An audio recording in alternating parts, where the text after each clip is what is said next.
Adelante.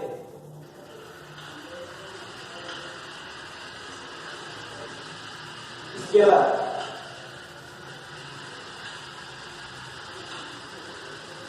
Derecha.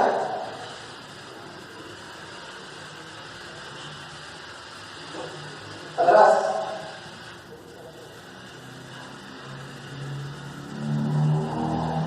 Parar. Bueno, entonces vamos a iniciar el procedimiento del procesamiento digital del comando de voz.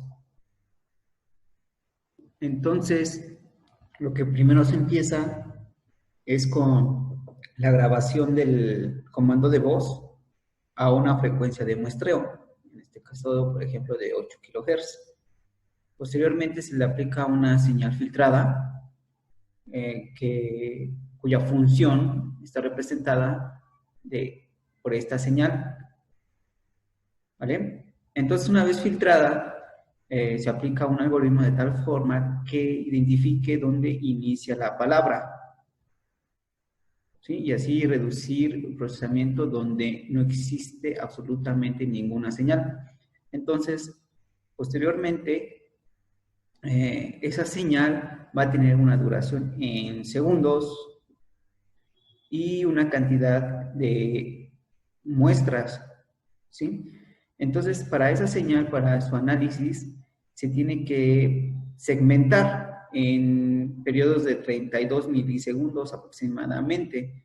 Entonces, si nosotros elegimos el tiempo de 32 milisegundos entre el periodo de la frecuencia de muestreo, vamos a obtener 256 muestras de este segmento o trama, ¿sí? Por lo tanto, ¿cuántas tramas o ventanas se tendrían? Si la señal dura aproximadamente 1000 milisegundos y se selecciona 32 milisegundos, entonces se tendrían un total de 31 segmentos, ¿sí? El tiempo elegido es de entre 20 y 40 milisegundos, ¿vale? Esto es con la finalidad de seleccionar una cantidad de muestras acorde a la transformada de Fourier que se verá más adelante para la selección de la cantidad de muestras, que va entre 256, el doble 512 y hasta el doble de 1024, ¿sí? Entonces, a cada segmento se le va a aplicar una ventana Hanning, cuyo diseño está representado por esta función, ¿sí? Y la cual se implementa para que cada ventana, ¿sí? Sea aplicada a cada segmento de la señal. Y recordamos que otro detalle que se me estaba pasando es que cada segmento de 32 muestras va a estar solapada por 10 milisegundos, ¿sí? Entonces, una vez aplicada la ventana Hanning, ¿sí? Aplicamos la transformada rápida de Fourier, en la cual nos va a dar una característica de las frecuencias fundamentales de ese segmento o de la señal, ¿no? Pero son 256 muestras, las cuales difícil de interpretar en una palabra, es decir, es difícil encontrar las frecuencias fundamentales en los cambios de fonema de una palabra. En este caso se aplica los filtros MER, cuya finalidad es reducir esas muestras y obtener unos coeficientes característicos de esa señal. Por ejemplo, a esa señal o a ese segmento de 256 muestras se le va a aplicar unos filtros llamados MEL, cuyo diseño está contemplado dentro de este algoritmo de funciones, ¿sí? Donde M va a ser la cantidad de filtros a elegir, puede ser 20, 30, 40, en este caso puede ser 20, ¿vale? Ahora, ¿cómo se va a aplicar estos filtros triangulares, como vemos aquí, estos picos o estos triángulos que se van a aplicar durante la señal a una frecuencia MEL? Entonces, aquí tenemos, por ejemplo, este segmento, un segmento de la señal, como observamos, son aproximadamente 256 muestras. Entonces, durante todo ese periodo de tiempo, ¿sí?, de la señal, se le van a aplicar los 20 filtros, pero uno, punto por punto, ¿sí? Entonces, este filtro, por ejemplo, el primer filtro se le va a aplicar a este segmento de la señal, ¿no? Posteriormente, se le aplica el segundo filtro, el tercero, el cuarto, el quinto, y etcétera, hasta llegar hasta el M cantidad de filtros que se diseñaron, ¿sí? Por lo tanto, se va a tener una suma total de los resultados de la multiplicación del punto por punto de la señal segmentada por cada filtro MEL, ¿sí? Es así como se funciona y entonces aquí vamos a tener este resultado, ¿sí? De la sumatoria de los filtros aplicados a la señal segmentada, ¿sí? Por lo tanto, ya no vamos a tener 256 muestras, sino vamos a tener unos valores o una cantidad de valores de acuerdo a la cantidad de filtros aplicados a ese segmento, ¿sí? Entonces, ahí todavía no tenemos características fundamentales de la señal, por lo tanto, o del segmento, por lo tanto, se va a aplicar una transformada de coseno discreto, el cual es dinámico, por decirlo así, ya que este va a depender de la cantidad de n, es decir, de la cantidad de coeficientes cepstrales que vamos a obtener de ese segmento, ¿sí? Pero ese debe ser de menor o igual a la cantidad de filtros diseñados anteriormente de los filtros MEL, es decir, de los filtros triangulares. Entonces, esta función con seno nos va a dar unas características de coeficientes cepstrales de la señal, es decir, son características coefrecuenciales de la señal, ¿sí? Entonces, si observamos, ya no son 256 muestras, sino tan solo la n cantidad de coeficientes que seleccionamos. Por ejemplo, si en este caso seleccionamos 20, pero en la literatura se menciona que los 13 primeros son los más importantes o los más representativos de ese segmento, ¿sí? Entonces ya vamos a tener una matriz de n cantidad de tramas o segmentos por 13 coeficientes cada segmento, ¿sí? Por ejemplo, si tenemos 31 segmentos, en cada uno de los segmentos vamos a tener 13 coeficientes representativos o coeficientes cepstrales, ¿sí? Bueno, pues espero que todo vaya bien ahí por el momento. Entonces, una vez ya procesado o realizado este algoritmo en el cual se aplican las fórmulas anteriores y para obtener esos coeficientes cepstrales, este vector o esta matriz va a ser comparada con una matriz de coeficientes cepstrales de cada palabra previamente grabada. Es decir, también se aplicaron los algoritmos anteriores o los pasos anteriores a cada una de las palabras en el cual se obtienen los parámetros o coeficientes cepstrales de esa palabra y se graba en un llamado codebook o una matriz llamada codebook, el cual nos va a servir para que cuando se reciba el comando específico, por ejemplo, de la palabra adelante, se va a comparar con el codebook de la palabra adelante, posteriormente se va a comparar con el codebook de la palabra atrás y así sucesivamente hasta compararse con el codebook de la palabra vacío. ¿Cómo va a ser esa comparación? Pues a través de un algoritmo llamado K-means. Si buscamos una literatura, K-means es buscar la distancia entre vectores y la que presente menor distorsión o menor distanciamiento es probable que ese vector de entrada, ¿sí? Coincida con un vector pregrabado. En este caso va a ser un vector de codebook o de coeficientes pregrabados de cada palabra.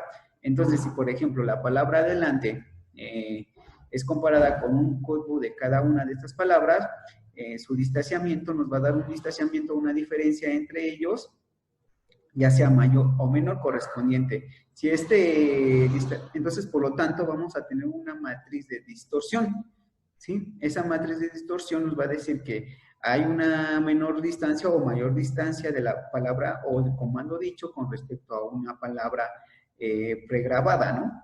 Entonces, esa matriz de distorsión, por ejemplo, se nos va a dar de orden de una sola columna por la cantidad de filas por cada palabra. Por ejemplo, en la posición 1 corresponde a la palabra adelante, en la posición 2 corresponde a la palabra atrás, en la posición 3 corresponde a la palabra derecha, y así sucesivamente hasta vacío, ¿sí?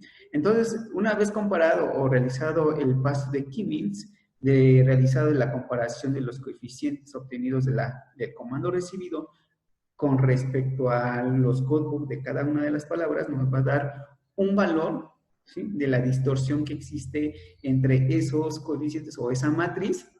Y entonces, aplicando una ecuación en la cual encontramos el mínimo de esa matriz, nos va a dar una posición, y de acuerdo a esa posición, como hemos mencionado, que cada posición corresponde a una palabra dicha, una palabra clave, entonces nos va a dar ese valor. Por ejemplo, en este caso, aquí observamos que el valor mínimo de esta matriz está en la posición 2, es decir, en el renglón 2, el cual corresponde a la palabra atrás.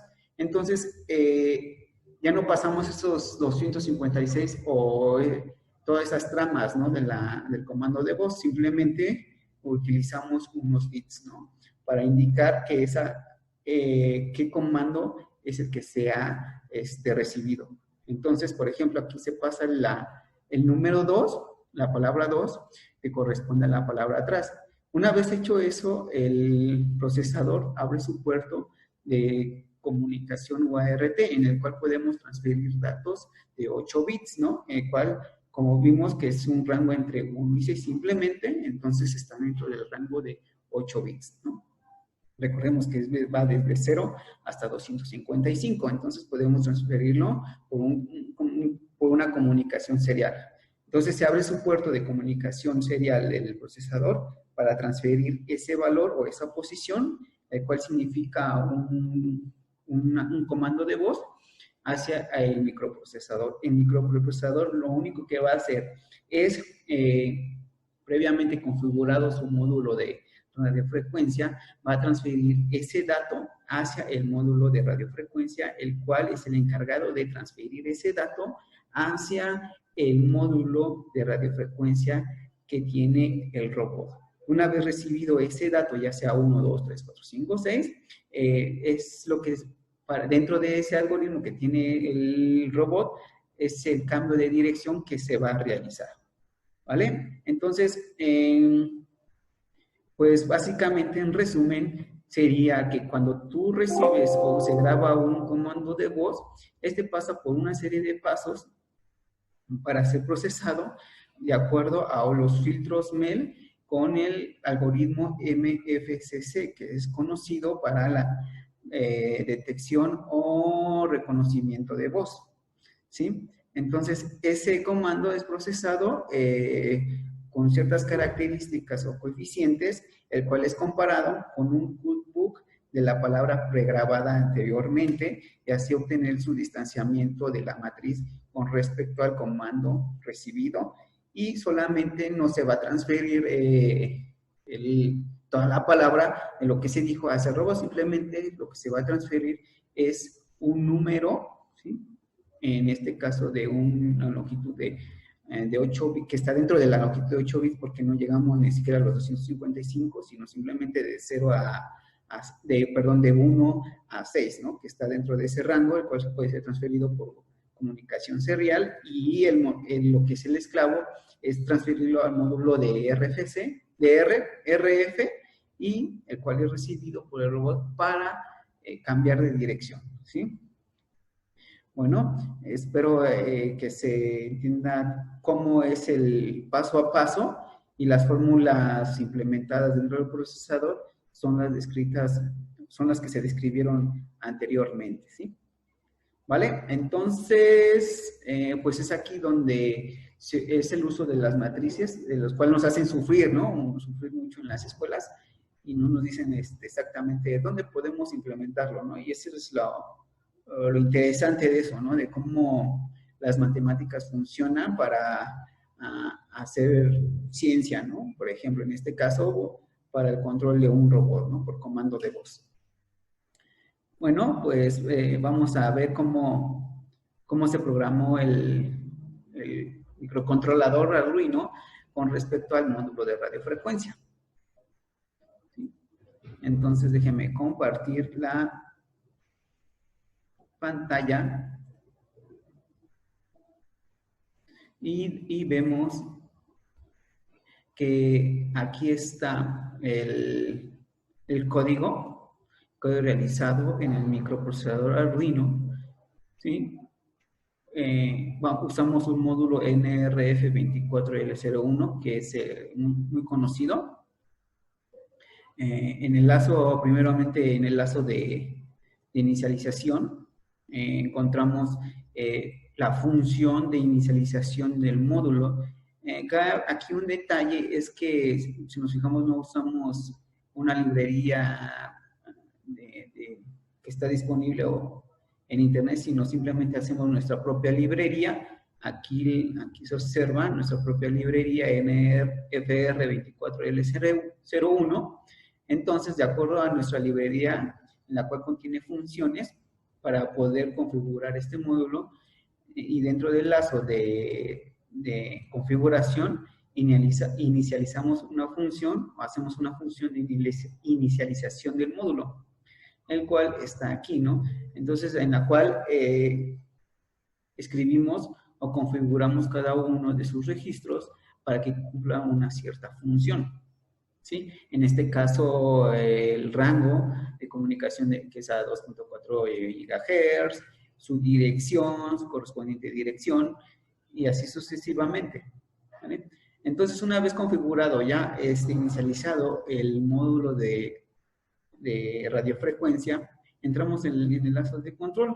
Aquí vemos que usando esta función de si hay un dato disponible en el puerto serial, es decir, aquí el procesador digital va a enviar ese dato por el puerto serial del Arduino. Entonces, el Arduino va a estar monitoreando constantemente si hay dato dentro de ese puerto. Y si hay dato, por lo tanto, entra un lazo de control en el cual va a recibir ese número, ya sea 1, 2, 3, hasta 6, ¿sí?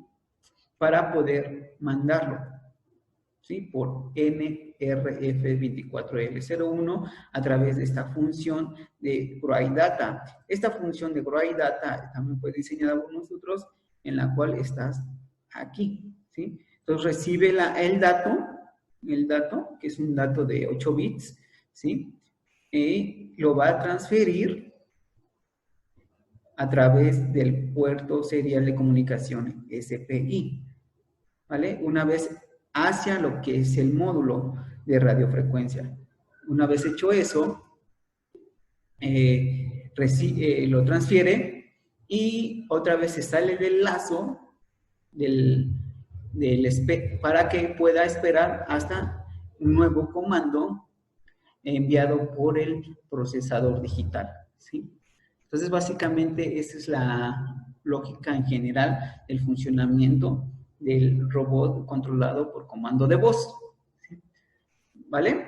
Espero que sea de su interés, y si les interesa, pues vamos viendo lo que es el código que se implementó de todo el procesamiento digital del comando de voz, ¿vale? Entonces, pues, nos despedimos y nos vemos para el próximo video.